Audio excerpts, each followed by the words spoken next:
ओम श्री विष्णवे नमः। प्यारे दोस्तों, आपका अपने चैनल भक्ति सरोवर में हार्दिक स्वागत है। बैसाख मास शुरू हो चुका है। इस मास में स्नान दान का बहुत महत्व है। कथा सुनने मात्र से ही सभी मनोकामनाओं की पूर्ति होती है। आज मैं आपको श्रवण कराने जा रही हूँ वैशाख मास की सबसे महत्वपूर्ण कथा, बंदरी की कहानी। एक राजा था। वह बैसाख माह में प्रतिदिन ब्रह्म मुहूर्त में उठकर गंगा जी में स्नान करता। राजा का आदेश था कि मुझसे पहले गंगा जी में कोई स्नान नहीं करेगा। राजा जब गंगा जी में स्नान करने जाता तो उन्हें प्रतिदिन शांत जल के स्थान पर हिलता हुआ जल दिखाई देता।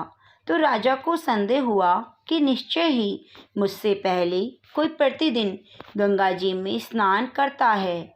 अतः राजा ने नदी के तट पर अपने मंत्री बिठा दिए। गंगा जी के तट पर एक वृक्ष था। उस पर एक बंदरिया रहती थी। वह प्रतिदिन राजा जी के स्नान करने से पूर्व स्नान करके वृक्ष पर चढ़कर बैठ जाती थी। इस प्रकार होते होते पूरा बैसाख माह व्यतीत हो गया, किंतु अंतिम दिन राजा के मंत्रियों ने उस बंदरिया को देख लिया और बंदरिया को पकड़कर राजा जी के पास ले गए और कहा, यह बंदरिया आपसे पूर्व ही प्रतिदिन गंगा जी में स्नान करती है। उधर राजा की प्रतिज्ञा थी कि यदि कोई भी स्त्री मुझसे पूर्व स्नान करती होगी तो मैं उससे विवाह कर लूँगा। इसलिए राजा को बांदरी के साथ विवाह करना ही पड़ा। बैसाख स्नान के पुण्य से बंदरी के गर्भ ठहर गया। 9 माह पूर्ण होने पर बंदरी ने राजा से पूछा कि शिशु जन्म के समय मुझे क्या करना चाहिए। तब राजा ने महल में एक घंटी लगवा दी और बंदरी से कहा कि जब तुम्हें दर्द हो तो उसे बजा देना, मैं संपूर्ण प्रबंध कर दूंगा। राजा की अन्य रानियां भी थीं, उनके कोई संतान नहीं थी। बांदरी को गर्भ है, ये समाचार जानकर अन्य रानियां मन ही मन बांदरी से ईर्ष्या करने लगीं और भावी संतान का नाश करने हेतु विभिन्न योजनाएं बनाने लगीं। घंटी लगी देखकर एक रानी ने बांदरी से कारण पूछा। बांदरी ने संपूर्ण वृतांत बता दिया।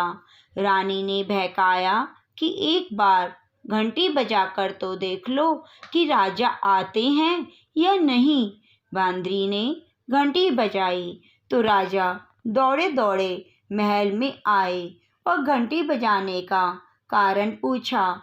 इस पर बांदरी ने उत्तर दिया कि मैंने तो रानियों के कहने पर घंटी बजाई थी। तब रानियों ने राजा से कहा कि यह तो पशु है और न जाने कितनी बार घंटी बजाएगी। इस प्रकार कहकर उन्होंने घंटी को हटवा दिया। कुछ दिनों बाद बांदरी के शिशु जन्म का समय आया तो उसने अन्य रानियों से पूछा कि मैं क्या करूं।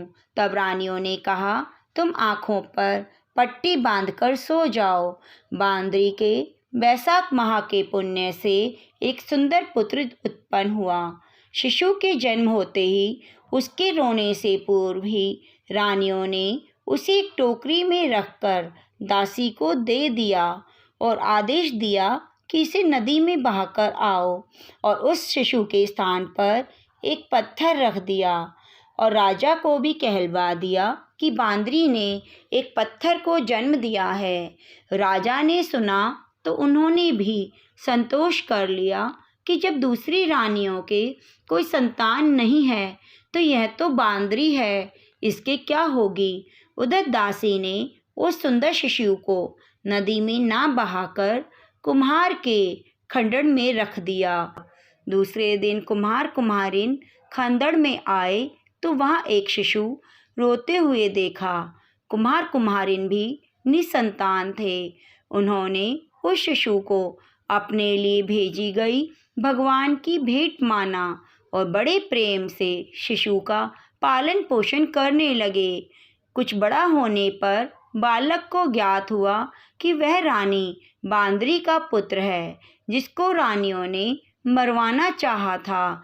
एक दिन वह बालक कुम्हार के बनाए हुए मिट्टी के हाथी घोड़े लेकर पनघट पर जा बैठा और दासियों को देखकर कहने लगा कि आओ रे मेरे मिट्टी के हाथी घोड़े, पानी पियो। जब दासियों ने यह बात सुनी तो वह हंसने लगी और बोली, अरे मूर्ख, कभी मिट्टी के हाथी घोड़े भी पानी पीते हैं क्या?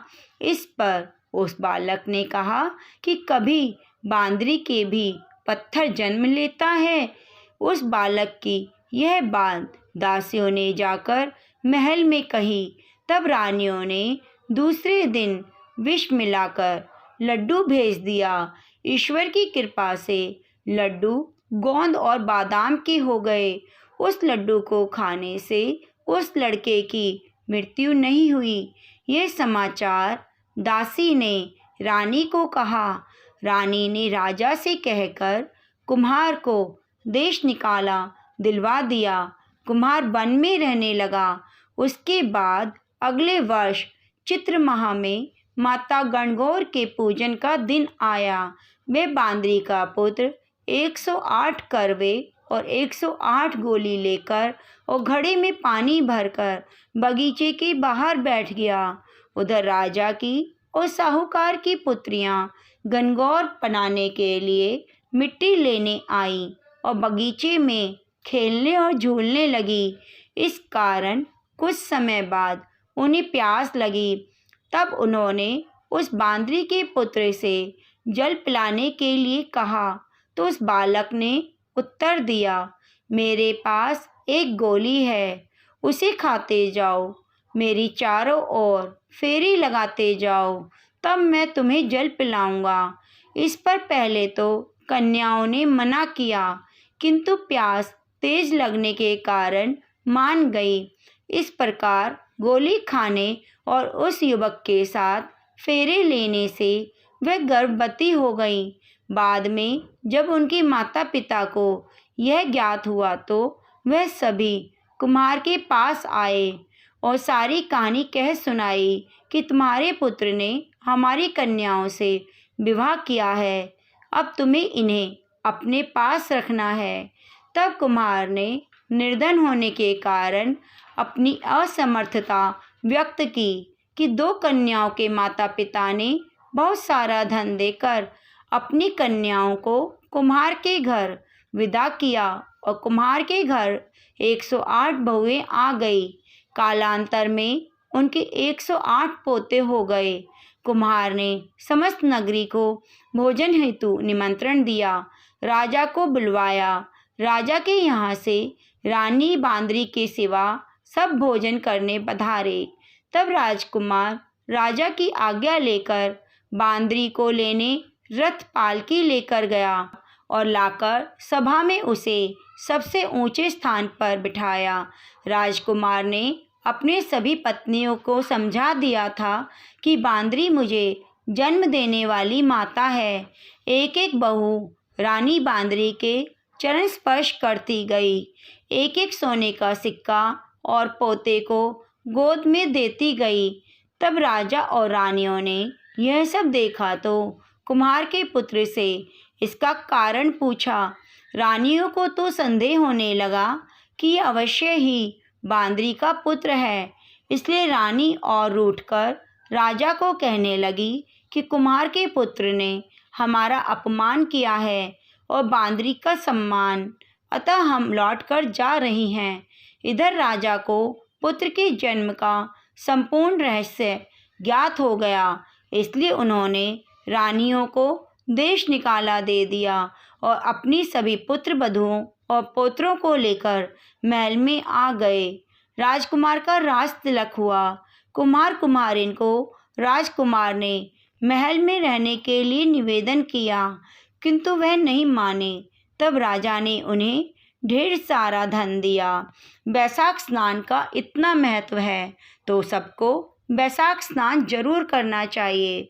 बांदरी ने बैसाख स्नान किया तो उसे राजा का राज्य, पुत्र, बहुएं सब प्राप्त हुई। इसीलिए कहा गया है, बैसाख में कथा सुनने मात्र से ही हमें सभी फल की प्राप्ति हो जाती है। प्यारे दोस्तों, यह थी बैसाख माह की बांदरी की कथा।